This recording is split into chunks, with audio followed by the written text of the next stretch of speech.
Je me suis beaucoup intéressé à l'erreur et je suis l'auteur, le co-auteur ben, de cet ouvrage, Éloge de la souffrance de l'erreur, etc., avec Alain Kayser et Anne Rose, l'édition de L'Huillier-Coudrier en 90, il y a plus de 30 ans. Et c'est un peu la quintessence de mes travaux en linguistique, de cette manière. La linguistique m'a ouvert certaines portes concernant l'erreur. Et je vais vous parler de mon DESS, qui aurait d'ailleurs dû être une thèse de doctorat, mais enfin, pour des raisons administratives, ce n'est qu'un DESS, qui touche, bien, malgré son titre un peu bizarre, le milieu astrologique français, ses structures et ses membres, en réalité, c'est un ouvrage qui a été publié en partie sous ce titre Guide astrologique, mais ce n'est que la deuxième partie. La première partie est liée à la linguistique. Et d'ailleurs, je l'ai republié sur Scribd sous le titre, voilà,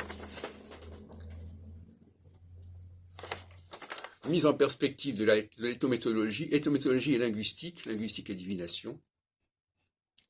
Premier volet d'un mémoire de DESS en 95.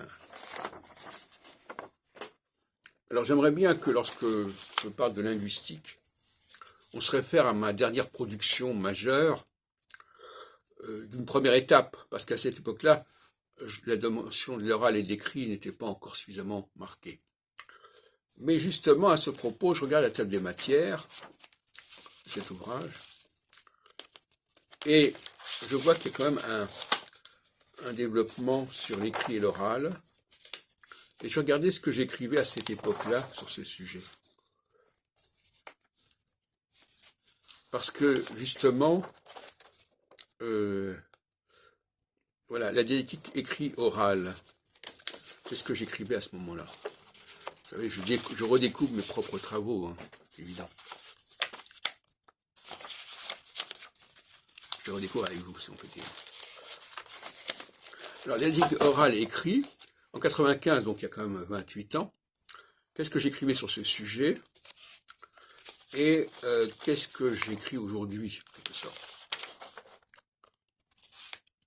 Alors, je tombe sur un passage qui s'appelle « Le français parlé ». La langue française est-elle dissociable de ceux qui la parlent? Il semble bien qu'elle se prête à de multiples manipulations qui échappent à celui qui n'en aurait qu'une approche livresque, coupée d'un processus communicatif.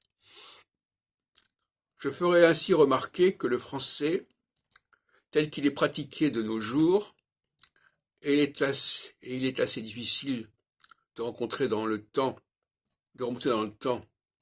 pour la circonstance, en raison de l'absence d'enregistrement, aboutit ainsi à la suppression de la marque habituelle de la négation, l'expression employée pas, point, plus, rien, personne, hein, ne sont nullement négatives, ne sont en soi nullement négatives, elles ne le deviennent précisément qu'avec la négation. Les sonorités du français. La langue française et ses signifiants se plient à des situations extraordinairement diverses. Autrement dit, ces signifiants sont susceptibles de prendre des formes les plus inattendues. C'est probablement cette souplesse qui explique de moins en partie le rayonnement du français dans le monde. Alors, la transmission du français en anglais, intéressant aussi, du français parlé en anglais, hein, les combinatoires phonétiques,